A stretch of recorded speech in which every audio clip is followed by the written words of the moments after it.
Hello welcome back to my YouTube channel. അപ്പോൾ ഇന്ന് നമ്മൾ വീണ്ടും ഒരു ഹെയർ കെയർ ടിപ്പായിട്ടാണ് കേട്ടോ വന്നുള്ളത്.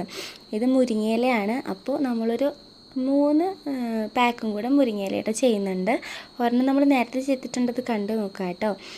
ഇതിൽ നമ്മളിപ്പോൾ 2 ഇൻഗ്രീഡിയൻറ്റും കൂടെ കൂടുതൽ ചേർക്കുന്നുണ്ട്. ചെറിയുള്ളിയാണ്. ചെറിയുള്ളിക്ക് പകരം വെല്ലുള്ളി ആണെങ്കിലും കുഴപ്പമില്ല. ഇതിപ്പോൾ ഞാൻ എടുത്തുള്ളത് വെല്ലുള്ളിയാണ് കേട്ടോ. ഇത് രണ്ടും നന്നായിട്ട് ചെറിയ ചൂടുവെള്ളം ഉണ്ടല്ലോ, അത് നന്നായിട്ട് ചൂടാറ്റിയ ശേഷം ഇതേപോലെ അരച്ചെടുക്കുക കേട്ടോ. അരച്ചിട്ട് ഒരു കോട്ടൻ്റെ തുണിയിലിട്ടിട്ട് നന്നായിട്ട് ഇതുപോലെ നന്നായിട്ട് തന്നെ പിഴിഞ്ഞെടുക്കുക കേട്ടോ. നല്ല രീതിയിൽ പിഴിഞ്ഞെടുക്കുക കേട്ടോ. അതിലേക്ക് നമ്മൾ ഏത് എണ്ണയാണോ ഉപയോഗിക്കുന്നത് ആ എണ്ണ നന്നായിട്ട് തൂവിയിട്ട് നന്നായിട്ട് ഈ 2 മിശ്രിതവും കൂടെ നന്നായിട്ട് മിക്സ് ചെയ്യുക കേട്ടോ.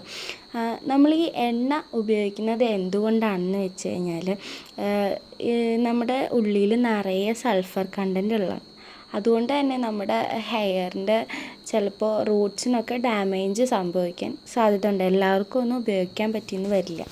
അതുകൊണ്ട് തന്നെയാണ് നമ്മൾ അതൊന്ന് ഡൈല്യൂട്ട് ചെയ്യാൻ വേണ്ടിയിട്ടാണ് നമ്മൾ എണ്ണ ഉപയോഗിക്കുന്നത്. നിങ്ങൾ ഏത് വെളിച്ചെണ്ണയാണോ യൂസ് ചെയ്യണത് അത് ഉപയോഗിക്കുക കേട്ടോ.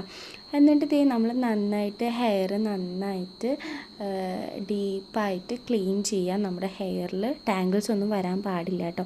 എന്നിട്ട് ഇതേപോലെ ഒരു കോട്ടൺ എടുത്തിട്ട് എല്ലാ റൂട്ട്സും എടുത്തിട്ട് ഇതേപോലെ ഡിപ്പ് ചെയ്ത് കൊടുക്കുക. ആ ഡിപ്പ് ചെയ്യുമ്പോൾ നല്ല തണുവുണ്ടായിരിക്കും. അപ്പോൾ ജലദോഷമുള്ള ആൾക്കാരൊക്കെ ശ്രദ്ധിക്കുക.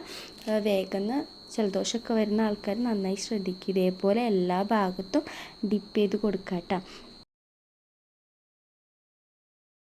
മുരിങ്ങയിലയുടെ ഗുണങ്ങൾ നമ്മൾ ഇന്നലെ പറഞ്ഞു. ഇനി സവോള, അതായത് ചെറിയ ഉള്ളി, അത് നിറയെ സൾഫർ റിച്ച് ആയിട്ടുള്ളതും ആൻറ്റി ഓക്സിഡൻറ്റ് ഒരുപാട് അടങ്ങിയിട്ടുള്ളതുമായ ഒരു ഇൻഗ്രീഡിയൻ്റ് ആണ് കേട്ടോ.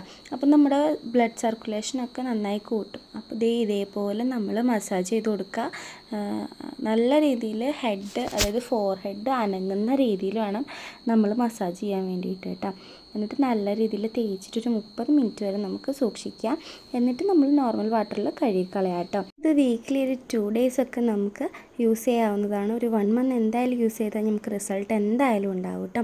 ഇതാണ് ഇപ്പോഴത്തെ എൻ്റെ റിസൾട്ട്. അപ്പോൾ ചാനലൊന്ന് സബ്സ്ക്രൈബ് ചെയ്ത് സപ്പോർട്ട് ചെയ്യണേ.